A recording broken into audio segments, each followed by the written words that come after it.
2020 September 7వ తారీఖు నుంచి సంక్షేమ బోర్డుని నిర్వీర్యం చేశారు. మేము ఒకటే అడుగుతున్నాం, రిజిస్ట్రేషన్ అయిన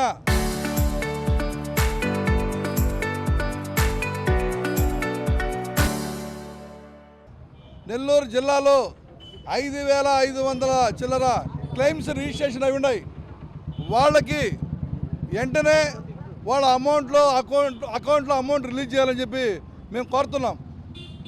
ఎందుకంటే పైన నుంచి పడ్డవాళ్ళు, కాళ్ళు చేతులు ఇరిగిన వాళ్ళు, అలాగే పెళ్లి కానుక పెట్టుకున్న వాళ్ళు, అదేవిధంగా డెలివరీకి పెట్టుకున్న అమౌంట్స్ అంతా కూడా రిజిస్ట్రేషన్ అవి ఉన్నాయి. రిజిస్ట్రేషన్ అయిన వాళ్ళకి ఇవ్వాలని చెప్పేసి మేము భవన నిర్మాణ కార్మిక సంఘం తరఫున కోరుతున్నాం. రెండోది, భవన నిర్మాణ కార్మికుడు 50 సంవత్సరాలు నిండిన ప్రతి ఒక్కళ్ళకి 6,000 రూపాయలు పెన్షన్ ఇవ్వాలని చెప్పేసి మేము డిమాండ్ చేస్తున్నాం. అదేవిధంగా ఈరోజు కొత్తగా ప్రమాదం జరిగిన ప్రతి ఒక్కరికి 10 లక్షల రూపాయలు వాళ్ళకి అమౌంట్ రిలీజ్ చేయాలని చెప్పి కోరుతున్నాం. అదేవిధంగా భవన నిర్మాణ కార్మికుడికి ఈరోజు ప్రతి పిల్లలకి వాళ్ళకి స్కాలర్షిప్లు ఇవ్వడం లేదు, అది ఇవ్వాలని చెప్పి కోరుతున్నాం. అదేవిధంగా భవన నిర్మాణ కార్మికులందరూ కూడా ఇళ్ళు కట్టుకోవడానికి ఇళ్ల స్థలాలు, అదేవిధంగా వాళ్ళకి రుణాలు రిలీజ్ చేయాలని చెప్పి కోరుతున్నాం.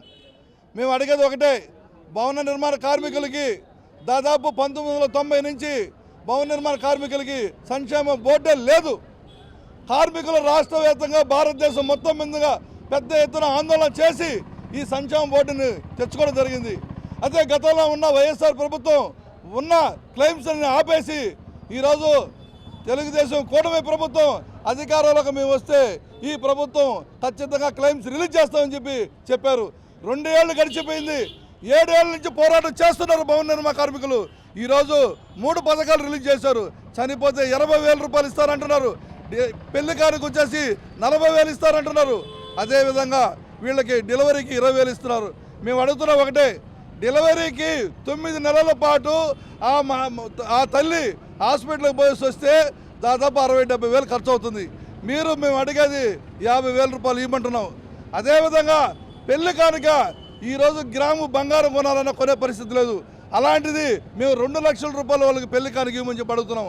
అదేవిధంగా ఈ భవన నిర్మాణ కార్మికులు సాధారణంగా సరిపోతే 2 లక్షల రూపాయలు ఇవ్వాలని చెప్పి మేము కోరుతున్నాం. అదేవిధంగా ఈ భవన నిర్మాణ కార్మికులకి ఈరోజు సంక్షేమ బోర్డులో నిధి ఉంది. ఈ డబ్బులు రాష్ట్రానికి కాదు, కేంద్రానికి కాదు. ఇది కార్మికుడు కడుతుంటే, బిల్డింగ్ కట్టే యజమాని అప్రూవల్ చేసుకుంటే అందులో 1% ఇందులో చేరుతుంది. ఈ డబ్బులు దాదాపు 4,000 కోట్ల రూపాయలు అటు ఉంటున్నాయి.